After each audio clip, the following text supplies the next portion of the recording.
Bugünkü 3-cü dərsimizi biz linklərlə və şəkillərin qurulması ilə davam etdirəcəyik.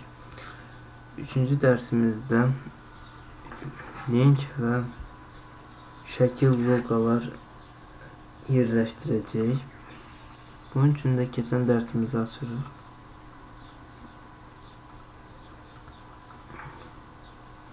Keçən dərsimizdə yazdığımız bu məlumatlar ehtiyac olmadığından mən bunları buradan silirəm və saytımızı yükləmələr saytı və ümumiyyətlə web saytı kimi quracağım. Bunun üçün də başlıq təqindən istifadə edirəm ki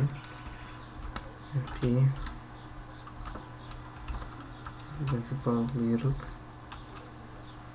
və saytımızın adını burada qeyd edirik.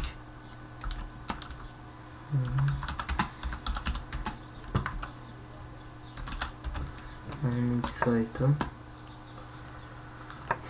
ardıca saytımızın loqosunu qururuq.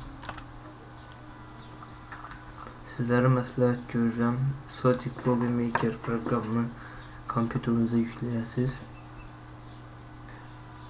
Diskin üzərində lisenziyalı Zotic Logo Maker proqramı olacaq. 4-cü versiya, ən son versiyadır. Hal-hazırda mənim istifadə etdiyim versiya isə 3-cü versiyadır ki, burada da geniş məlumatlar var. Məlumatlar da yəni hazır şablonlar. 4-cü versiyanın şablonları da artıq bu versiyaya yükləndi. Bizə lazım olan stili seçirik.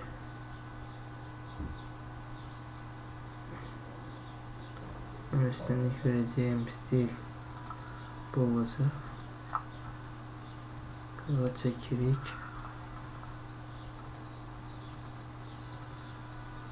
Göstərilən adı dəyişirik.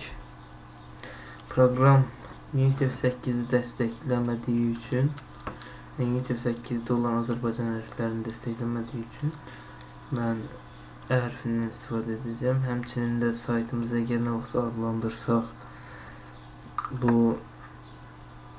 mütləq ingilis hərflərindən olacaq. Onun üçün də belə bir fərq eləmir. Bir üçün loqo yaratmaqda mənim ilk saytım mesaj adında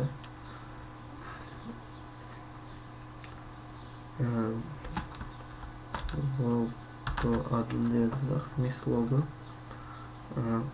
Geçen bir ad aldım ve artık hissəni çıxardırıq və yaddaşa veririk. Export. Bizə lazım olan format seçirik. PNG formatını mən üstünlük verəcəm effektlərə görə. Həmçinin ölçüdə 220 verəcəm. Enli ölçü. Avtomatik hündürlük təyin olunacaq.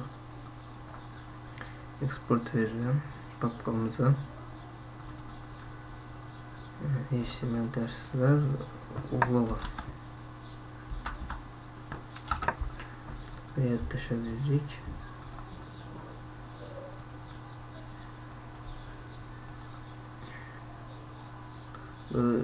Proqram bizə sual verir ki, dəyişilən şablonunu saxlayaq ya yox. Mən heç vaxt saxlamıram.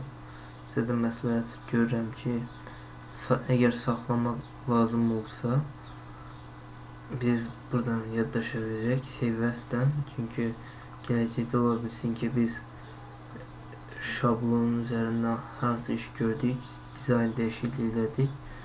Ondan sonra bizə lazım olanda tapa bilməyəcəyik şablonu. Ona görə də məsləhət görmürəm. Artıq bizim hazırladığımız mis logo hazırdır.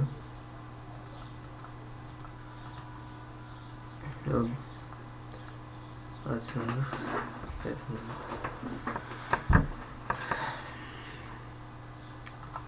dizayn cəhətdən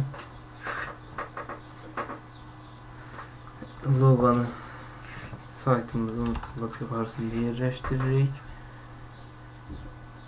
Aşağıdan loqonun aşağısından isə mənim ilk saytım sözünün genişləri izahını veririk. Sayt haqqında məlumat yerləşdiririk. Bunun üçün isə loqo yerləşdirmək üçün əsasən image tagindən istifadə olunur və image taginin bir neçə atributları var. Əsas atributlarından biri search və alt atributudur ki, search atributu şəklin ünvanı ilə şəkli gətirib birləşdirməyə kömək edir. Alt atributu isə şəkil haqqında məlumatı yazmaq lazım olur ki, alt atributunda. Bu mütləqdir ki, axtarış maşınları şəkil haqqında məlumatı, yəni ki, hər hansı bir user şəkil axtararkən axtarış maşınları alt atributunda olan yazıdan həmin şəkil haqqında məlumatı oxuyur. Yəni bizim saytımızda hər hansı bir bölməyə aid şəkil olarsa, təbiət, meşə, dağ fərq etməz. Bunun haqqında biz məlumat yazmasa, axtarış maşınları ümumiyyətlə saytımızda olan şəkilləri göstərməyəcək. Çünki belə bir şəkil haqqında məlumat yoxdursa, deməli şəkil də yoxdur orada axtarış maşınları üçün. Ona görə də yazmağı sizə məsləhət görürəm. İndi isə search atributundan istifadə edirik və linkimizi yazırıq. Linkimiz belə bir yolla yazılacaq. Birbaşa faylın adı yazılmaqla yazırıq. Çünki HTML faylının yanında logo faylıdır ki, onu birbaşa yazsaq ora və kifayət edər. Bir çoxları istifadə edirlər uzun linkdən. Uzun linkdə, yəni birbaşa götürüb saytın adını və saytın daxilində, məsəl üçün mənim ilk saytım.com/logo yazırlar. Bu da isə həm skriptin artmasına, həm də isə vaxtın getməsinə səbəb olur. Sizə məsləhət görürəm ki, birbaşa hər hansı qovluqdadırsa, qovluğun adını, məsəl üçün logomuz image qovluğundadırsa, birbaşa belə yazırıq. Ehtiyac yoxdur ki, uzun-uzadı ad yazmaq. Ardıca alt yaz atributunda şəkil haqqında məlumatı yazırıq. Məsəl üçün mənim ilk saytımın logosu. Artıq axtarış verərkən mənim ilk saytımın logosu yazısı ilə kimsə axtarış verərkən sizin saytınızda qabaqda görünə bilər, irəlidə görünə bilər. Çünki sizin saytınızda yerləşən logoda isə belə məlumat var. Sizə məsləhət görürəm ki, həmin bu yazını div taginin daxilində yazasınız. Gətirəsiz şəkili. Həmçinin də sizə əsaslı şeylər izah edim ki, div tagi açılarkən sonunda bağlanır. Gördüyünüz kimi slash işarəsi bütün tagləri bağlayır. Həmçində image tagində, image tagi div kimi gördüyünüz kimi image ikinci yazılaraq bağlanmadığı üçün, ümumiyyətlə belə kontekstin mövcud olmadığı üçün bu formada bağlanır. Tagin sonunda slash işarəsi yazılaraq bağlanır. Həmçində divin daxilində yazmaq o keyfiyyəti verir ki, biz browserimizi açıb səhifəni yeniləyərik. Görək ki, mis logo və şəkil haqqında məlumata girərkən görürük ki, haqqında yazılıb mənim ilk saytımın logosu və şəkil haqqında məlumatlar. İkinci də isə əsas məlumatlardan biri də isə title atributudur ki, bu da hər hansı məlumat tagin daxilində istənilən yerdə yazıla bilər. yalnız tagin daxilində atribut kimi istifadə oluna bilər. Gördüyünüz kimi title tagi HTML səhifənin atributu götürək. Yəni taglər ümumiyyətlə səhifənin atributu belə hesab edək ki, əgər HTML-in atributları bunlardırsa, deməli imgənin də daxilində yazılırsa, bunlar da atributdur. Gördüyünüz kimi title sayt haqqında məlumat yerləşdirilir. Bu da isə imgənin daxilində da isə olan title img haqqında, yəni şəkil haqqında, yerləşdirdiğimiz şəkil haqqında olan məlumatdır.